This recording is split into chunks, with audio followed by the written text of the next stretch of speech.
Hello नमस्कार दोस्तों, स्वागत है आप सभी का आपके अपने यूट्यूब चैनल गोपन क्लासेस पर। तो दोस्तों, बोर्ड क्लास की परीक्षा की तैयारी की जो अपनी ये वीडियो की सीरीज चल रही है, इसमें आज का अपना टॉपिक है जंतुओं में तंत्रिका तंत्र। तंत्रिका तंत्र के बारे में कुछ प्रमुख जानकारियाँ जो मैं आपको बताऊं कि तंत्रिका तंत्र जो है अपना, ये संकेतों का प्रसार करता है, सूचनाओं को एक स्थान से दूसरे स्थान पर पहुंचाने का कार्य करता है। अपनी जो ज्ञानेंद्रियां होती है, जैसे आँख, कान, नाक, त्वचा है, इन जो संकेत प्राप्त होते हैं, इन संकेतों को मस्तिष्क तक पहुंचाने का कार्य ये तंत्रिका तंत्र के द्वारा ही संपन्न होता है। तो ये जो तंत्रिका तंत्र है, एक तंत्रिका कोशिकाओं का एक जाल होता है जो पूरे शरीर में फैला रहता है, हर एक अंग और एक ग्रंथि तक फैला हुआ रहता है। बात करें अपन तंत्रिका तंत्र की, तो तंत्रिका तंत्र को अपन मुख्य रूप से दो भागों में बांट सकते हैं, केंद्रीय तंत्रिका तंत्र और परिधीय तंत्रिका तंत्र। केंद्रीय तंत्रिका तंत्र में इसमें एक तो मस्तिष्क आता है और एक मेरुरज्जु भाग आता है। अब बात करें परिधीय तंत्रिका तंत्र की, तो परिधीय तंत्रिका तंत्र में अपने स्वायत्त तंत्रिका तंत्र और कायिक तंत्रिका तंत्र को शामिल किया जाता है। तो ये तो हो गए तंत्रिका तंत्र के भाग। अब बात करते हैं अपन तंत्रिका कोशिका की, क्योंकि जो तंत्रिका तंत्र का निर्माण होता है वो तंत्रिका कोशिकाओं के जाल से होता है। तंत्रिका कोशिका में किस प्रकार से संकेतों का प्रसार होता है उसके बारे में अपन यहाँ पे चर्चा करने वाले हैं। तो ये देखिए, ये है अपनी तंत्रिका कोशिका, जिसे अपन बोलते हैं न्यूरॉन। इस तंत्रिका कोशिका के तीन भाग होते हैं। तीन भाग कौन कौन से? पहला होता है इसका द्रुमाक्ष, दूसरा होता है कोशिका काय, और तीसरा भाग ये लंबा जो धागे जैसा दिख रहा है, इसको बोलते हैं अपन तंत्रिकाक्ष। तो देखिए, ये कोशिका किस प्रकार से कार्य करती है, किस प्रकार से सूचनाओं को आगे पहुंचाती है। तो ये जो डेंड्रॉन भाग, इसको इंग्लिश में डेंड्रॉन बोलते हैं, डेंड्रॉन या द्रुमाक्ष, ये जो भाग है, ये भाग सूचनाओं को ग्रहण करता है। सूचनाएं कहाँ पर आती है? इस भाग पर आती है, डेंड्रॉन भाग पर। सूचनाएं इस भाग से कोशिका काय तक पहुँचती है। कोशिका काय में यहाँ पर इसको विद्युत रासायनिक संकेतों में बदल दिया जाता है।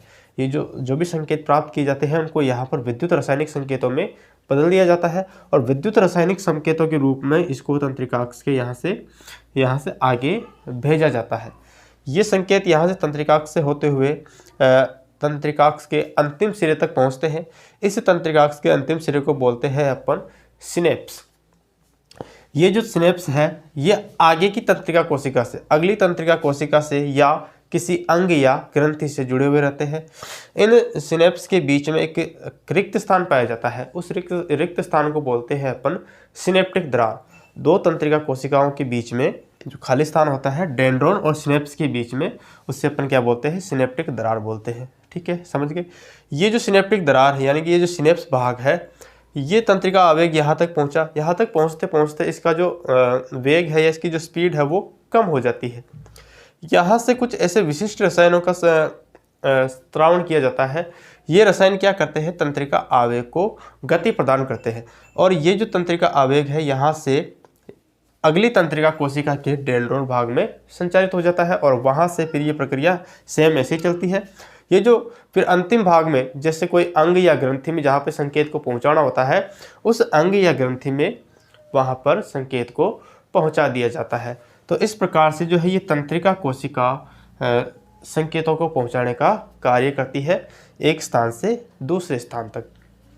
अब इसमें कुछ मुख्य बातें जो आपको याद रखनी है कि तंत्रिका आवेग क्या होता है। तंत्रिका आवेग किसे कहते हैं? अगर मान लीजिए 1 नंबर का प्रश्न बन गया, तंत्रिका आवेग किसे कहते हैं, तो ये जो विद्युत रासायनिक संकेतों को विद्युत रासायनिक आवेग में बदला जाता है, विद्युत रासायनिक आवेग के रूप में इनको संकेतों को आगे भेजा जाता है। तो ये जो विद्युत रासायनिक आवेग है, इसे अपन क्या कहते हैं? तंत्रिकीय आवेग कहते हैं।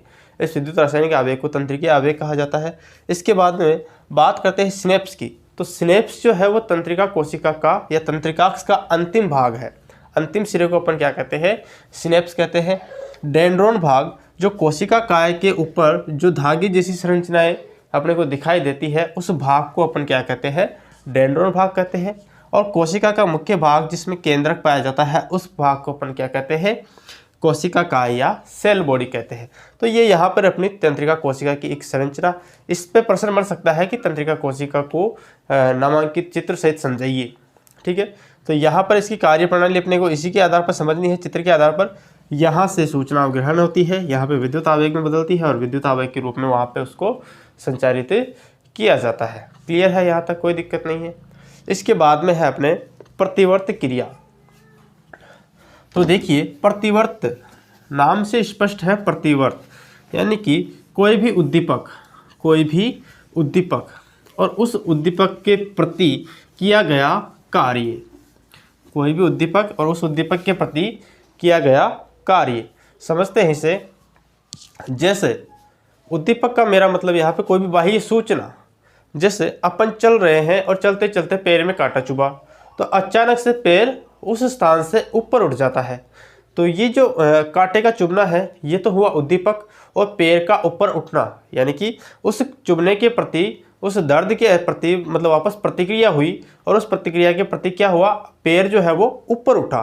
तो ये जो प्रक्रिया है इसको अपन क्या कहते हैं, प्रतिवर्त क्रिया कहेंगे। तो इसकी परिभाषा, साधारण सी परिभाषा, सीधी सी परिभाषा क्या हो जाएगी कि किसी भी उद्दीपक के प्रति, किसी बाह्य उद्दीपक के प्रति किया गया कार्य या प्रक्रिया, प्रतिक्रिया क्या कहलाती है, प्रतिवर्त क्रिया कहलाती है।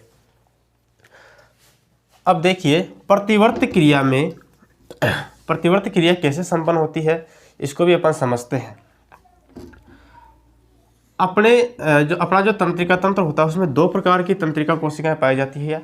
एक जो संकेतों को मस्तिष्क तक पहुंचाती है, संकेतों को कहाँ पहुंचाएगी, मस्तिष्क तक पहुंचाती है, जिसको बोलते हैं अपन संवेदी तंत्रिका। ठीक है, और एक संकेतों को मस्तिष्क से अंगों तक लेकर जाती है, इसको बोलते हैं अपन अपवाही तंत्रिका। ये सभी तंत्रिकाएं, ये दोनों तंत्रिकाएं एक स्थान पर मिलती है। कहाँ पे मिलती है, ये मेरुरज्जु भाग, जो मेरुरज्जु भाग होता है अपनी रीढ़ की हड्डी में, उस मेरुरज्जु भाग में आकर ये तंत्रिकाएं आपस में संपर्क में आती है। जिस इन दोनों तंत्रिकाओं के बीच के स्थान पर जहाँ पे ये जुड़ती है उस भाग को कहते हैं अपन प्रतिवर्त चाप।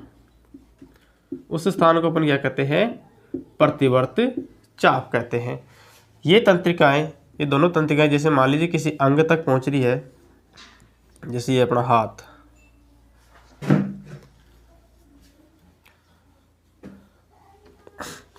यहाँ पे कोई भी गर्म वस्तु है, जैसे ही अपन हाथ को किसी गर्म वस्तु के पास ले जाते हैं तो यहाँ से संकेत, उष्मा के संकेत जाएंगे मेरुरज्जु तक। ठीक है, मेरुरज्जु, अब यहाँ से मान लीजिए संकेत मस्तिष्क तक पहुँचते हैं तो मस्तिष्क उसके बारे में सोच विचार करेगा, फिर बाद में क्रिया होगी, तो उसमें समय लगता है। तो यहाँ पे क्या होता है, जहाँ पे ये दोनों तंत्रिकाएं आपस में मिलती है इसको बोलते हैं प्रतिवर्त चाप। इस प्रतिवर्त चाप से यानी कि ये सूचना गई यहाँ पे और यहीं से वापस यहाँ पे इसके साथ अपवाही तंत्रिका को आदेश दिया जाता है और इस अंग को दूर हटा लिया जाता है। तो यानी कि प्रतिक्रिया इतनी फास्ट हो जाती है बहुत ही कम समय में। तो ये जो संपन्न होता है ये प्रतिवर्त चाप के कारण संपन्न होता है। प्रतिवर्त चाप किसे कहते हैं, अगर मान लीजिए ऐसा प्रश्न आता है तो इसकी परिभाषा क्या लिखेंगे अपन कि संवेदी तंत्रिका तंत्र और अपवाही तंत्रिका के बीच के मेरुरज्जु में जहाँ पे जुड़ती है, जहाँ पे आपस में मिलती है, वहाँ पर इसके मिलने के स्थान को अपन क्या कहते हैं, प्रतिवर्त चाप कहते हैं। तो तंत्रिका तंत्र के इस टॉपिक में अपने जो सिलेबस है इस वर्ष 10th क्लास में वो इतना ही है। यहाँ पर जो प्रश्न बनेगा आपके 2 या 3 प्रश्न बन सकते हैं। एक तो आपके चित्र का प्रश्न बन सकता है, एक इसकी कार्य प्रणाली का प्रश्न बन सकता है, या एक प्रतिवर्त क्रिया का प्रश्न बन सकता है। तो उम्मीद करता हूँ आपको अच्छे से समझ में आ गया होगा ये टॉपिक। चलिए मिलते हैं अगले वीडियो में किसी मज़ेदार टॉपिक के साथ। तब तक के लिए नमस्कार।